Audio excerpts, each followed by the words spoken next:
effectively between them and the local authorities, waste companies and recyclers who actually do the work. So we're a compliance scheme for those sorts of businesses.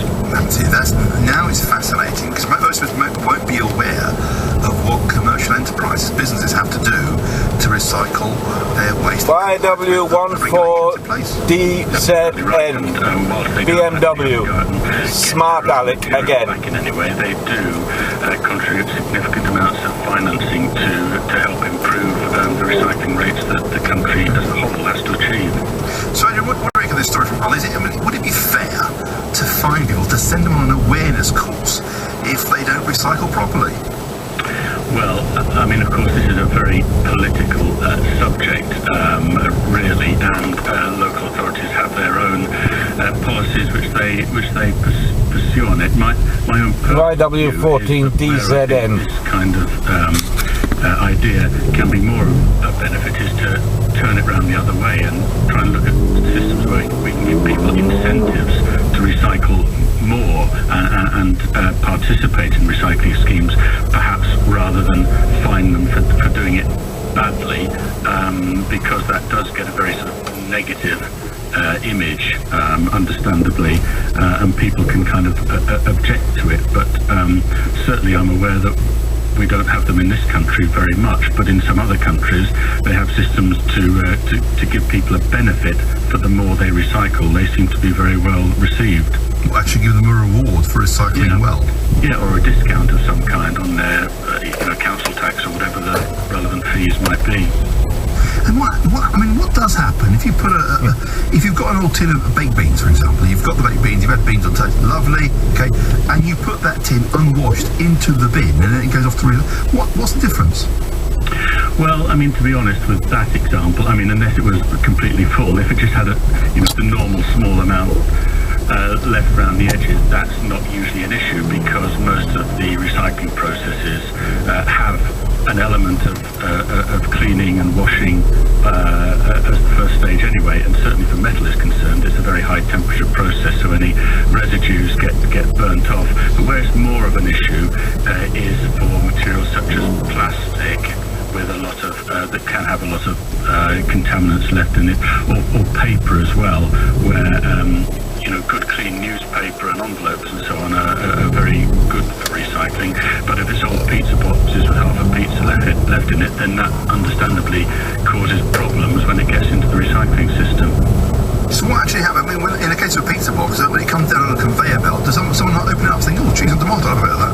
Well, no, because there's basically Yw14 Dzn. I haven't noticed it, but they're quite high volume operations, and there's a lot of mechanical automated sorting as well. So it will get sorted out into the cardboard and then other items like bottles or pots and tubs separately.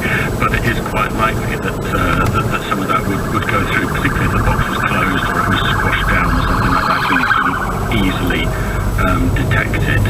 So the sort of sorting plants that material goes to do have an element of manual sorting, but they tend to just pull out the really obvious things like, carrier bags is one of the classic examples, and not many recycling systems want people to put carrier bags in them, or other kinds of plastic bags, simply because they tend to get tangled around the sorting machinery and confuse the process further down the line.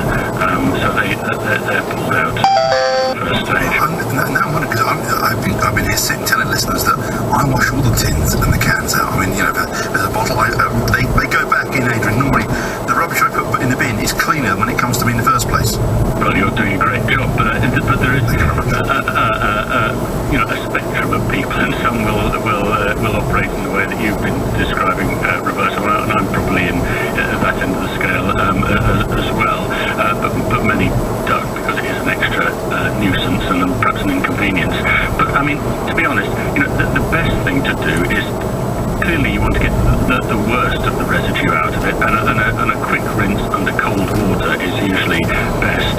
At the other end of the scale, if you start specially washing, particularly in hot water, items before they go into the recycling, you can actually use more energy than you might save by sending the items off for recycling sorting anyway, so it can be sort of. Good afternoon. Well, I have to be honest, I'm still not clear what your company actually does. Can you explain to me? Yes, of course. We're one of those sort of hidden companies which aren't known to the general public, but we help businesses who have legal obligations to help finance recycling of certain amounts of packaging and other materials, and we're the middleman effectively between them and the local authorities, waste companies and recyclers who actually do the work. So we're a compliance scheme for those sorts of businesses. See, now it's fascinating, because most of us won't be aware of what commercial enterprises, businesses have to do to recycle their waste. Yw14 Dzn, BMW, Smart Alec again. Anyway, they do contribute significant amounts of financing to help improve the recycling rates that the country as a whole has to achieve. So, what do you make of this story from Hull? Would it be fair to find people, to send them on an awareness course if they don't recycle properly? Well, I mean, of course, this is a very political subject, really, and local authorities have their own policies which they pursue on it. My own Yw14 Dzn. This kind of idea can be more of a benefit is to turn it around the other way and try and look at systems where we can give people incentives to recycle more and participate in recycling schemes, perhaps rather than fine them for doing it badly, because that does get a very sort of negative image, understandably, and people can kind of object to it. But certainly I'm aware that we don't have them in this country very much, but in some other countries they have systems to give people a benefit for the more they recycle. They seem to be very well received. Well, actually give them a reward for recycling well. Yeah, or a discount of some kind on their council tax or whatever the relevant fees might be.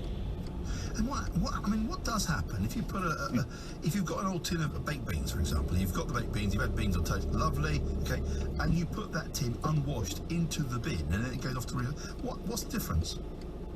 Well, I mean, to be honest, with that example, I mean, unless it was completely full, if it just had the normal small amount left around the edges, that's not usually an issue, because most of the recycling processes have an element of cleaning and washing as the first stage anyway, and certainly the metal is concerned, it's a very high temperature process, so any residues get burnt off. But where it's more of an issue is for materials such as plastic, with a lot of that can have a lot of contaminants left in it, or paper as well, where good clean newspaper and envelopes and so on are very good for recycling.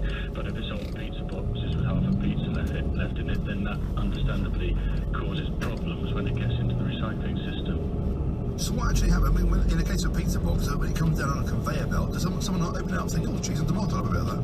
Well, no, because there's basically Yw14 Dzn. Notice it, but it's quite high volume operations, and there's a lot of mechanical automated sorting as well, so it will get sorted out into the cardboard and then other items like bottles or pots and tubs separately. But it is quite likely that that some of that would go through, particularly if the box was closed or it was squashed down or something like that, and you couldn't easily detect it.